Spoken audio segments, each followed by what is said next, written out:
থেকে কখনো দূরে পালাবেন না। জীবনে শুধু সামনে এগোতে থাকুন দৃঢ়তার সাথে। আর লক্ষ্য সরল হোক, কঠিন হোক বা অত্যাধিক কঠিন হোক, একটা কথা মনে রাখবেন, যে জীবনের লক্ষ্যে পৌঁছতে পেরেছে সে লক্ষ্য প্রাপ্তির জন্য আফসোস কখনোই করে না। রাধা রাধা।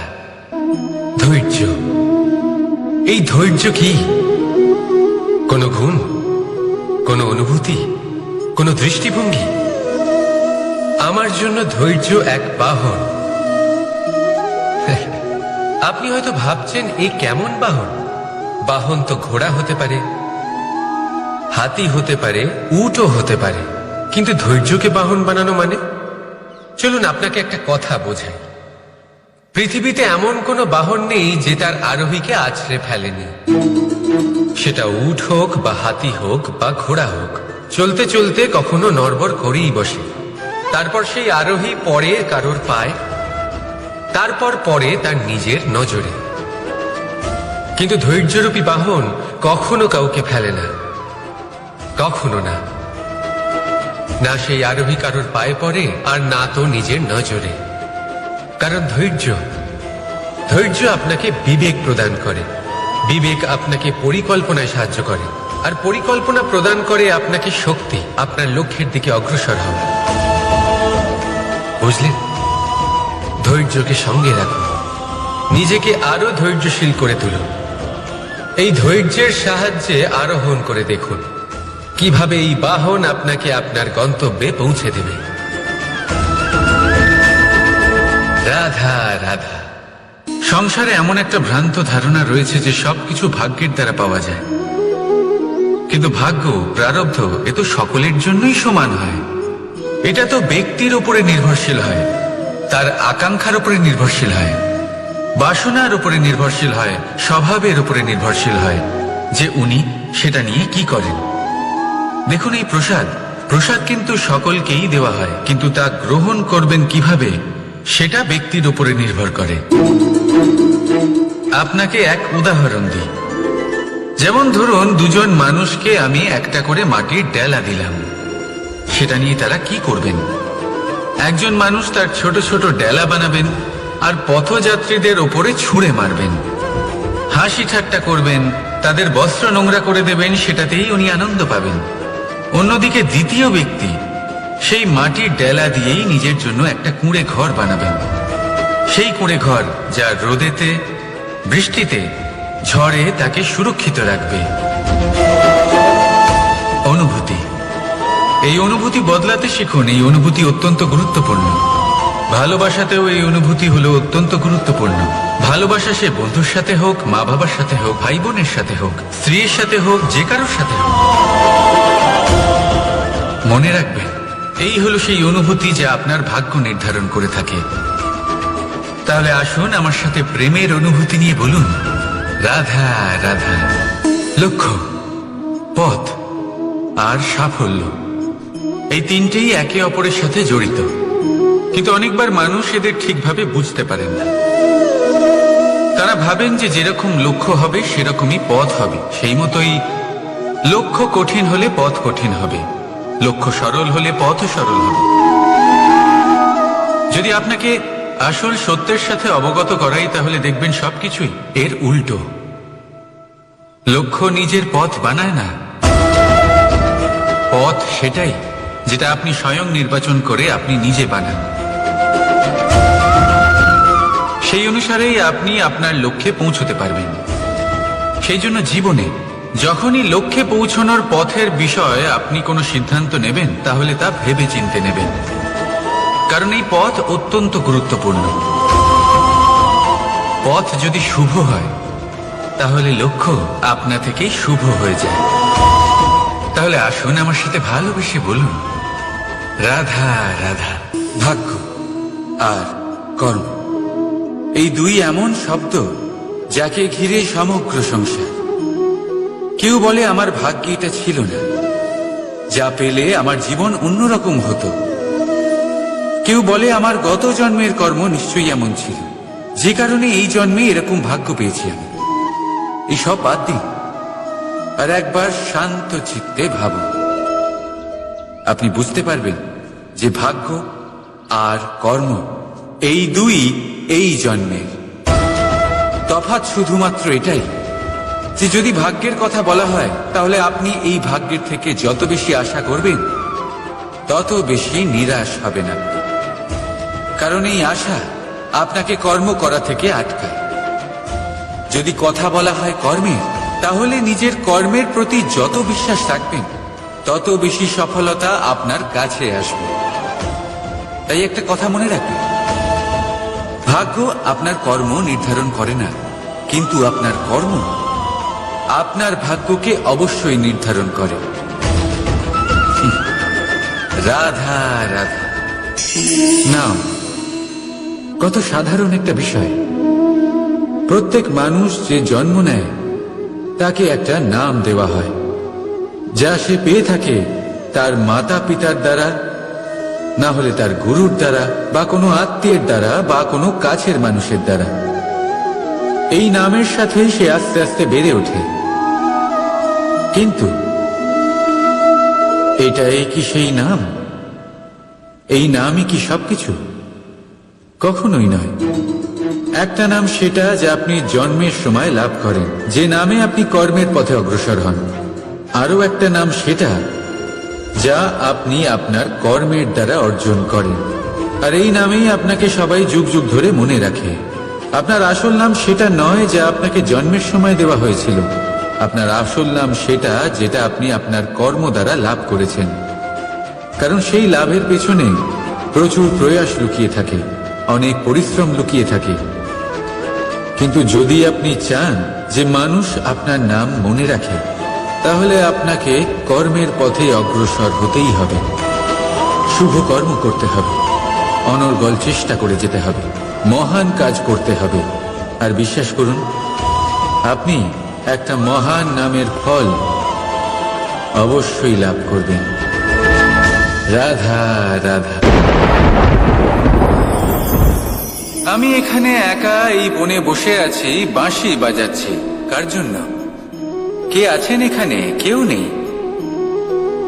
আমার প্রজা, আমার রাজ্য, আমার পরিবার আমার থেকে অনেক দূরে আছেন। আমি এখানে একা এই বনে বসে এই আকাশের এই রঙের, গাছের এই সব ফলের, মাটির সুবাসের আনন্দ উপভোগ করছি। কেন? আমি হলাম দ্বারকাধীশ। এমন কি রাজকীয় বা ভৌতিক সুখ রয়েছে যে আমি ওখানে পেতে পারি না? সবকিছুই পেতে পারি, তাও এখানে বনে একা বসে আছি। কোন সুখ খুঁজে চলেছি? একা থাকার সুখ। আমরা প্রত্যেকদিন অনেক মানুষের সাথে, চিন্তাধারার সাথে, কর্মের সাথে, পরিস্থিতির সাথে, সুখ দুঃখের দ্বারা বেষ্টিত থাকি। জীবনের এই চক্রে আমরা জড়িয়ে পড়তে থাকি। যতই আমরা এই সমস্যার সমাধান করি, আমরা ততই এতে জড়িয়ে পড়ি। আমরা এতটাই জড়িয়ে পড়ি যে যখন আমরা আয়নায় নিজেদের দেখি, তখন আমরা নিজেদের চিনতেই পারি না। এমন মনে হয় যেন আমরা নিজেদের হারিয়ে ফেলেছি।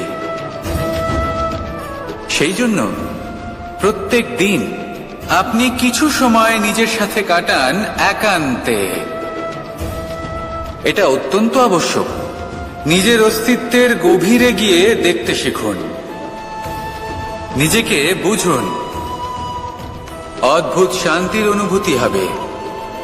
যেমন এই বায়ু, এই বৃক্ষ, এই পুষ্প, এই নিসর্গ, এদের মতো আপনিও কখনো একলা হতে শিখুন। কখনো নিসর্গের একটা অংশ হয়ে দেখুন।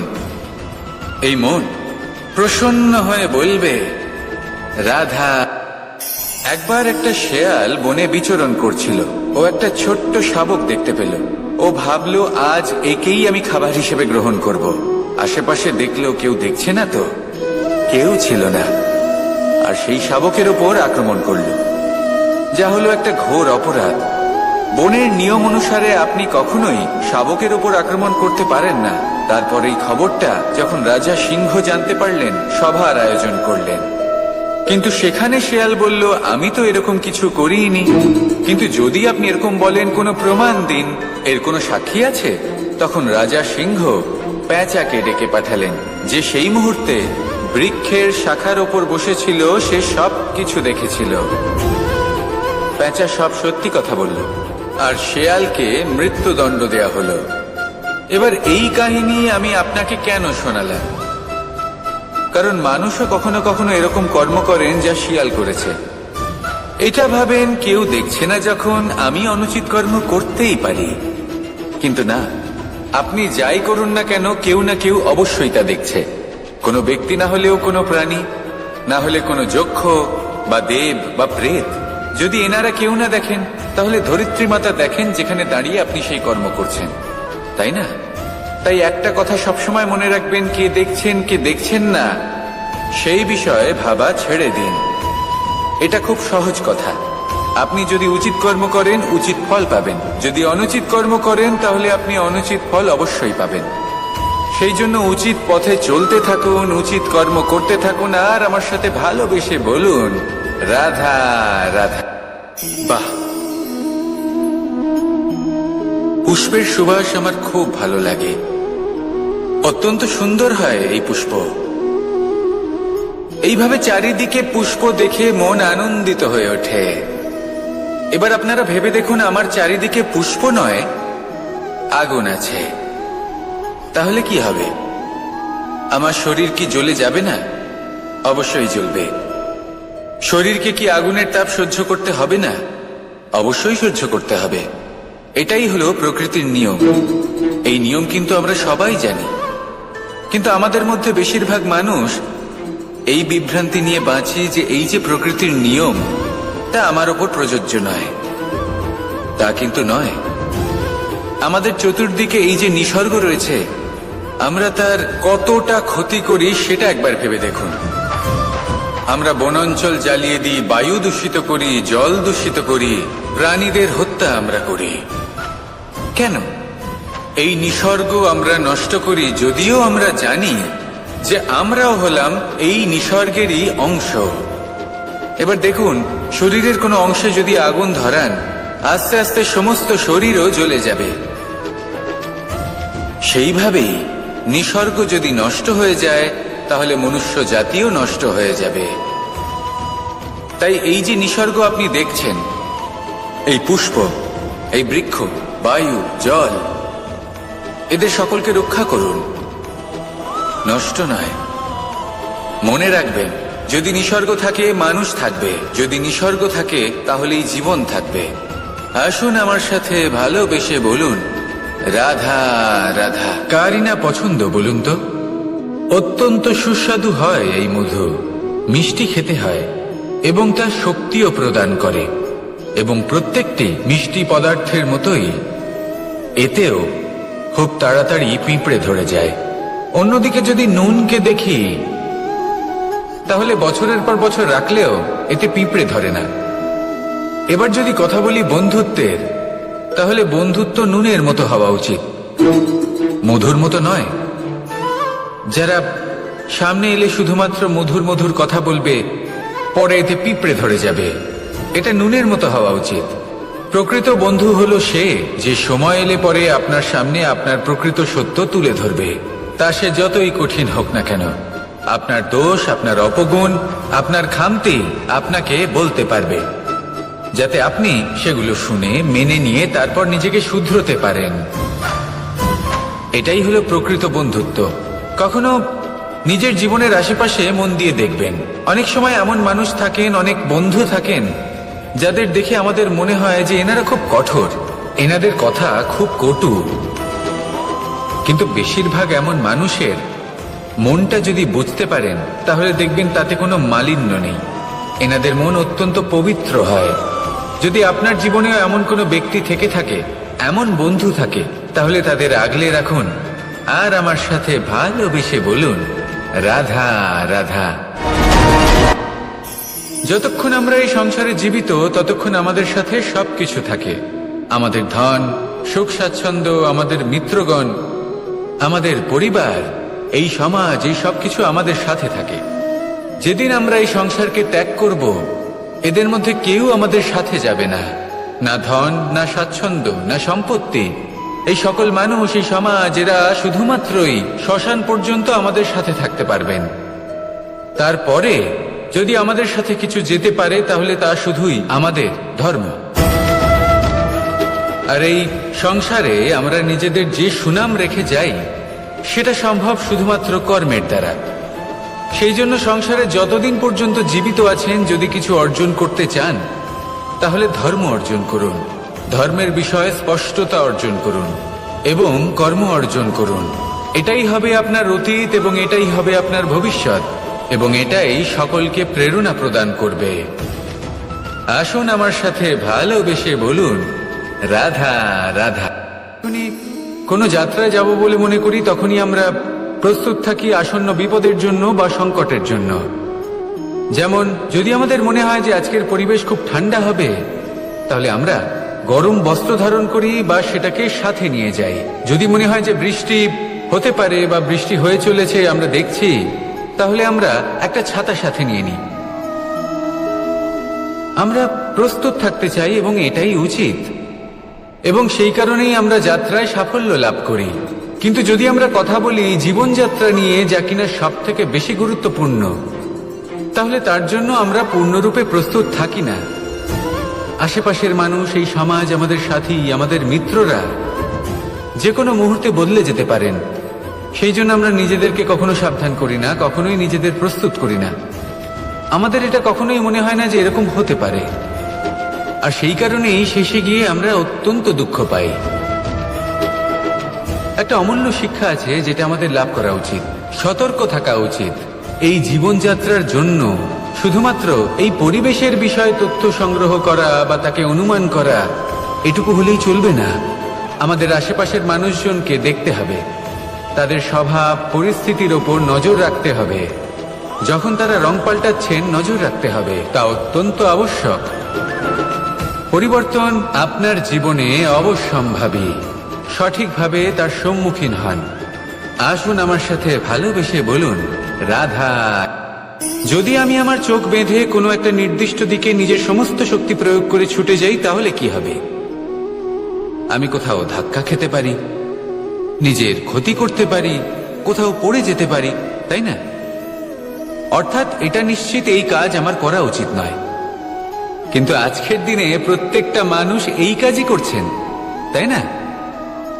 কোনো কাজ করার পূর্বে সেই কাজের বিষয়ে সম্পূর্ণ তথ্য কোথায় সংগ্রহ করছেন? শুধু এটুকু জানেন যে এই কাজটা করলে কত ধন অর্জন করবেন আর কত নাম হবে, আর ব্যাস সামনে এগিয়ে যান। এটা উচিত নয়। পূর্ণরূপে যে কোনো কাজ করার আগেই সেই কাজের বিশ্লেষণ করে নেওয়া উচিত, তা বুঝে নেওয়া উচিত, এবং সেই বিষয়ে অবশ্যই খেয়াল রাখা উচিত যে আপনার শরীর এবং আপনার মন এই কাজ করার জন্য কি প্রস্তুত রয়েছে। যদি তা না হয় তাহলে প্রথমে নিজেকে শুধরে নিন, তারপরে সেই কাজ করুন। যদি এইভাবে জীবনে সামনে এগোন, তাহলে সাফল্যের সম্ভাবনা জীবনে অনেক বেশি বেড়ে যাবে। তাহলে এটাই করুন, আর আমার সাথে ভালোবেসে বলুন, রাধা রাধা। এই সংসারে সাফল্য লাভ করার জন্য জ্ঞানের প্রয়োজন হয়, পরিশ্রমের প্রয়োজন হয়, দৃঢ় নিষ্ঠার প্রয়োজন হয়, নিরন্তর চেষ্টা করা প্রয়োজনীয়। কিন্তু আরো কিছু আছে যা অত্যন্ত প্রয়োজনীয় এবং গুরুত্বপূর্ণ। তা হলো ভালো বন্ধু। তাদের থাকা অত্যন্ত প্রয়োজনীয়। যদি ভালো বন্ধু থাকে তাহলে সময় এলে তারা ঢাল হয়ে আপনাকে সুরক্ষা করবেন। সময় এলে অস্ত্রের মতো শত্রুকে সংহারও করবেন। যদি তিনি জ্ঞানী হন, তাদের মধ্যে সদ্গুণ থাকে, তাহলে এই সব গুণ আপনার মধ্যেও প্রবেশ করবে। তাহলে সাফল্যের জন্য ভালো বন্ধু পাওয়া অত্যন্ত প্রয়োজনীয়। কিন্তু শুধু বন্ধু কেন, ভালো শত্রুও থাকা প্রয়োজনীয়। এবার আপনি ভাববেন, এ আমি কি বললাম? যদি আপনার জীবনেও ভালো অর্থাৎ শক্তিশালী শত্রু থাকে, তাহলে আপনিও শক্তিশালী হতে থাকবেন। এই শত্রু আপনাকে প্রেরিত করবে আরো বেশি শক্তিশালী হয়ে ওঠার। কখনো কোনো হরিণকে দেখুন, তীব্র গতিতে দৌড়তে থাকে। কেন তীব্র গতিতে দৌড়য়? এই কারণে নয় যে কোথাও তার জন্য মধুর ঘাস অপেক্ষা করে রয়েছে, না। সে এই কারণে তীব্র গতিতে দৌড়য় কারণ সেটা না করলে তার পেছনে একটি সিংহ আছে যে ওকে নিজের ভোজন করে ফেলবে। তাই জীবনে বিপদ সংকট, এই সব কিছুও হলো অত্যন্ত